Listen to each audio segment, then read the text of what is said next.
What is your definition of climate change? Is it real? Is it a hoax? First of all, it is real. Anybody can deny it. It's real. We're experiencing it constantly, especially in Pennsylvania. We have all 4 seasons and we're experiencing them. Winter is heavy, but what I'm seeing is that the winter doesn't kick in. We used to get snow around November. Now it's almost like February before we start getting snow. I have a snowblower to clear the driveway. One year I used it like maybe 4 or 5 times. Last year I didn't even have to use it. For me, I would probably want to produce a show called Neighbors. Just typical African-American guy living in the neighborhood, great neighbors, but each scenario would be a scenario where you have an opportunity to feel woke and express being woke. What the definition of woke means to certain people can have a negative connotation. Yeah, Legrand was a key part of his MTV video competition. It was Madonna, Vogue, and it was just a competition. They said, make your own version and your own style of that. And so we did the hip hop version, a short film we put together, the film Brothers, and actually starred Legrand in it as 2 characters, 2 brothers. Energy.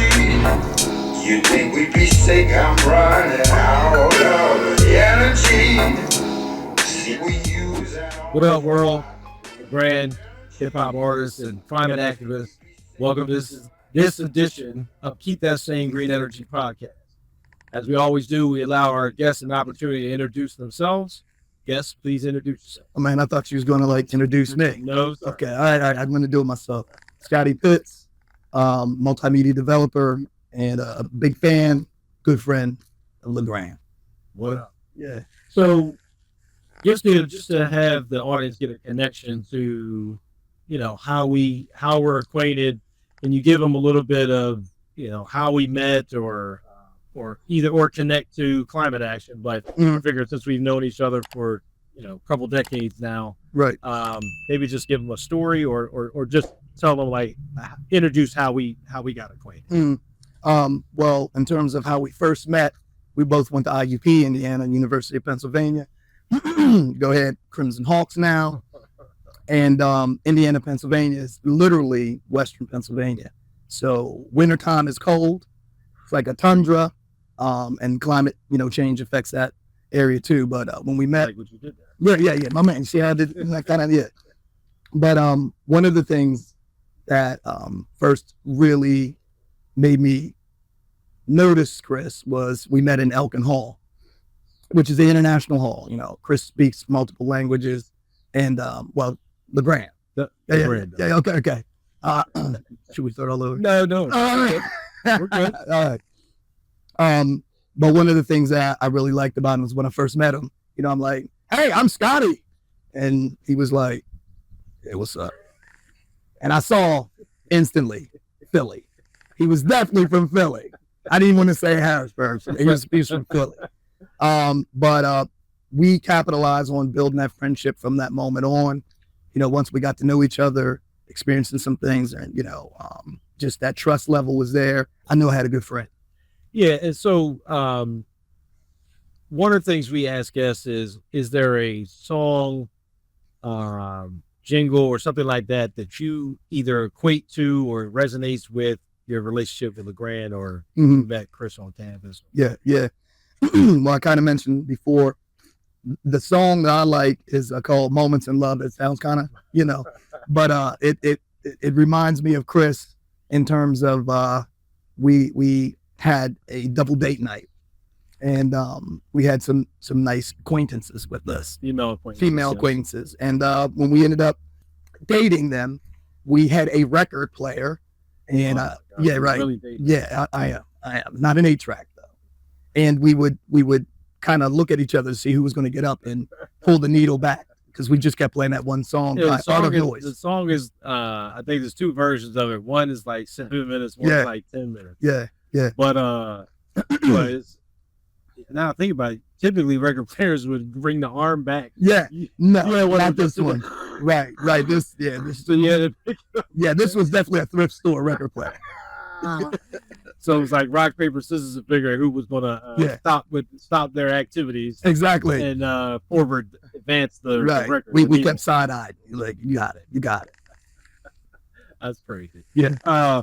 So as most of you know, I then take the song that the guest presents and kind of flip it for a segment of the podcast called "Spill Bars or Fill Jars." Right. We'll get into that a little bit later. But if you could just take a second to talk about, we talk about meeting on campus and some of the things we did in the community, but if you could just briefly touch base on Now's the B turn, give them some, introduction to that. Okay. Yeah. So at IUP, I was a communications major, and we had a television station, student run, called WIUP TV, Channel 40 at the time, and there was all these different producers who, quite frankly, didn't look like me, and but there was so much content out there for all of us to pay attention to. So I was one of the first Black student producers at WIUP TV. We started a show called Now's the B Turn, which was kind of like a campus comedy variety show, almost like an In Living Color spinoff of our experiences there at school. And that's where all walks of life, all different majors, Chris being a business major as well, coming up and writing skits and helping us to produce the shows, pushing them out. Yeah. No, it was, we talked about it. It was a great experience for me because I was a business major, business undivided, but wanted to take on film and different things as a minor, but being a track athlete and the fraternity, there was just no opportunity to do that. Time. But working with Now's the B Term as an actor and even as a writer, it gave me, at least a two years of experience that I wouldn't have had, going through the traditional route. Right. And we were able to produce some pretty funny stuff. I'm still trying to get him to commit to releasing the archive or digitizing some of that stuff. Hey, what's going on, Matt? Hey, don't mind us. Yeah. We're just saving a podcast. Yeah. Friendly neighborhood people. Yeah. But no, I'm trying to convince Scottie to, archive some of that or digitize it so, we can share it. But it was some pretty good stuff. I mean, it was representative of the time. Yeah, most definitely. It had a little Afrocentric, little edgy in some cases. We pushed the topics for students. We probably pushed it a little bit. Yeah. But we covered every aspect, not just the comedy, but violence, anything like that. Absolutely. Consciousness. So it was definitely a good moment in time that we should share with them. So, yeah, most definitely. So it's a good segue into, we've been what they would call today is woke. We've been considered woke for a couple of decades now. So if you had an opportunity, and this comes from the audience. So if you had an opportunity if Netflix gave you an unlimited budget, right? Did they call you? They called you? Okay. I'm negotiating. My man. Okay. If they called you and said, "Look, you got an unlimited budget, but we want you to produce something," what do you think you would do? What kind of show would you do? Or movie? Right. Whatever. For me, I would probably want to produce a show called Neighbors. Just typical, African American guy living in a neighborhood. Great neighbors, but each scenario would be a scenario where you have an opportunity to feel woke and express being woke, because a lot of times people will approach you and say some things that they don't really understand how it affects you. Yep. And the wokeness is just being able to identify it and correct it. Okay. You know what I mean? And even the definition of woke, what would be a topic, right? Because again, what the definition of woke means to certain people can have a negative connotation. Yeah, most definitely. But it's not. But reality is just more consciousness and being aware. Being aware of what's going on around you and in your community. So, yeah. I would check for that. Yeah. You might have to edit that though. We don't want somebody to steal your Yeah. Take that out right now. Just totally beat. So, Scottie, you talk about Now's the B Turn. I thought that was a phenomenal experience as a college student at the time and being able to contribute to the community. Can you speak to some of the other projects and things that we've worked on together that are worth mentioning? Yeah. One of the other things that we worked on at IUP and Legrand was a key part of is MTV video competition. It was Madonna, Vogue, and it was just a competition. They said, make your own version, your own style of that. And so we kind of did the hip hop version of The that. hip-hop version. You know what I mean? And With some voguing in it. right. Yeah, a little bit of voguing, but definitely lots of hip hop with a little bit of framing here and there. But not, you were key on that, you know. And I think too that was a reminder at that moment of just seeing how talented you were. You know, you brought a lot to the table, which then segues me into, if you don't mind me talking about it, after college and still staying in contact, working on different side projects. The film Brothers, a short film we put together. It actually starred Legrand in it as two characters, two brothers. One was an antagonist, obviously, Mar, and he had a brother named Cohen. Legrand played that character, and I couldn't think of anybody else to do it better than he did, you know. And it made it to the Independent Film Feature Film Festival in New York. It screened, and it placed third. Right. So yeah. So and I appreciate you sharing that, man. Yeah, man. Sometimes you forget about the stuff that you do. Listen, it's not beneath contributions. It's not beneath you, man. You're good. You're good. The one thing about that you made me think about the MTV Vogue thing is, you know, I think we had so much fun shooting it, and it was literally like you were like, yeah, just do what you want. Like, yeah, I'm the best director ever. Yeah, like, yeah, just do what you do. And I'm like, all right, so we go do some little house music, do some dance moves, blah, blah, blah.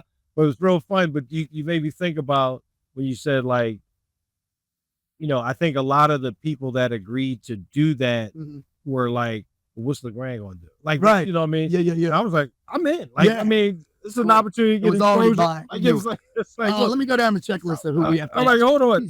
Yeah, I'm like, what? He just doesn't know it's MTV. I'm like, it's MTV. You get a chance to get shown on MTV. Why wouldn't you do it? So then, like, Ish and others were like, oh yeah, I'm on it. Yeah. So, so to your point about like just me being able to, you know, gather others to do it. It was just like, hey man, what's it going? We dance all the time anyway. Yep. Like, all you gonna do is, and it's Scottie filming it, so it's not gonna be weird. Yeah. But some of those Vogue moves, doing the pause. Yeah. But come on. Nonetheless, no, we kept it, man. I'm grateful that we don't have that footage, right. To put out there. Well, but no, again, keeping with this, Keep That Same Green Energy podcast, visit keepthatsamegreenenergy.org and just give us your comments and feedback. We'll continue with the podcast momentarily. All right. So getting to the matter at hand, this is the Keep That Same Green Energy podcast. And we want to talk about how we can keep that same green energy. So we ask our guests, what is your definition of climate change? Is it real? Is it a hoax? And then also, you know, how do you respond to, like, what's the action coming from your definition? Yeah. For my definition is, well, first of all, it is real. Okay. You know, anybody can deny it. It's real. We're experiencing it constantly, especially in Pennsylvania. We have all 4 seasons. And we're experiencing them. You know, winter is heavy, but what I'm seeing is that the winter doesn't kick in. We used to get snow around November. You know, now it's almost like February before we start getting, you know, snow. Of a snowblower to clear the driveway. One year I used it like maybe 4 or 5 times. Last year I didn't even have to use it. You know, just sitting there. Yeah, just basically sitting there. But it's definitely, which is not a bad thing. Right. Saves gas and time. Right. But but I'm seeing it, you know, and it's definitely something that we can control if we kind of like take our time to focus on what we can do to make the community better in terms of that's a lot of words. I'm just good.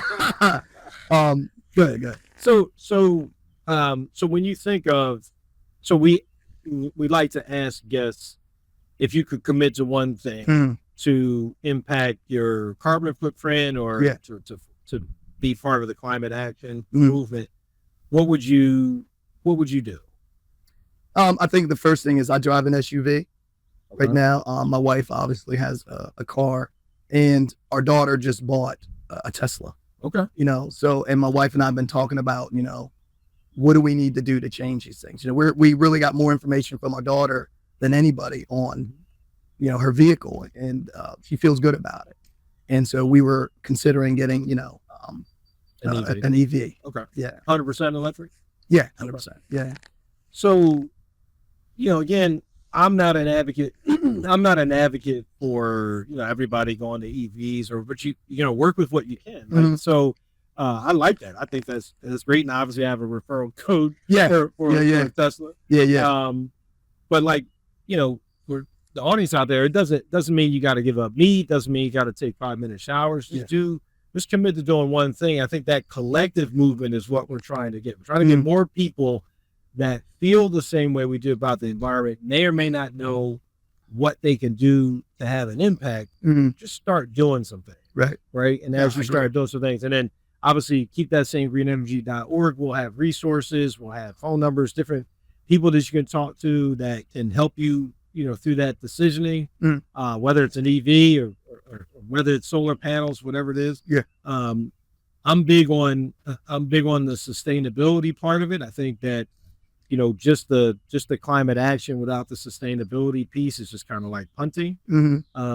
But definitely reach out to keep that same greenenergy.org if you've got any questions or you've got some feedback on the podcast or things we can do better. We're open to that.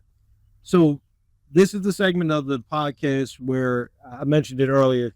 Spilled bars or filled jars. See, now I'm sweating, and it's not because of the heat. Yeah, it might be. It's the bars. So the concept is to connect the guest with climate action and the artist of Grant. Just whatever song that they mention that they want to consider. I'll take that, chop it up in an NPC here. We'll create a new beat, and then we can either do some level of karaoke, freestyling, or you can just pay the tithes. Right. You get the check for the fill the jar with the donation. What say you? Well, let me see. I got Creflo Dollar with it. Exactly. Yeah, I'm gonna have to fill the jar, but I would say the song is Check the Rhyme. Check the Rhyme. Yeah, okay. That most definitely. Tribe all day. So that's where we're gonna flip. Tribe Called Quest. Check the Rhyme. Yeah. And stay tuned. We'll come back to that segment. But as always, keep that same green energy. Visit keepthatsamegreenenergy.org. And until then, salute. My man Scottie Pitts. All day. Check him out.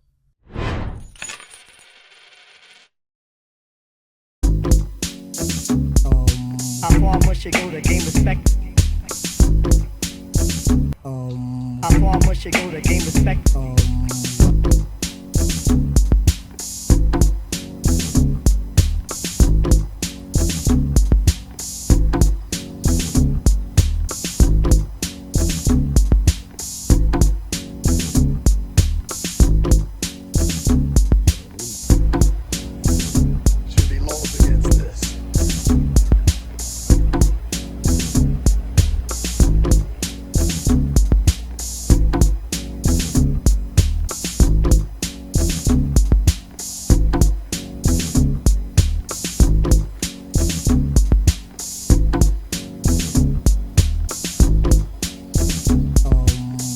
Must you go to gain respect?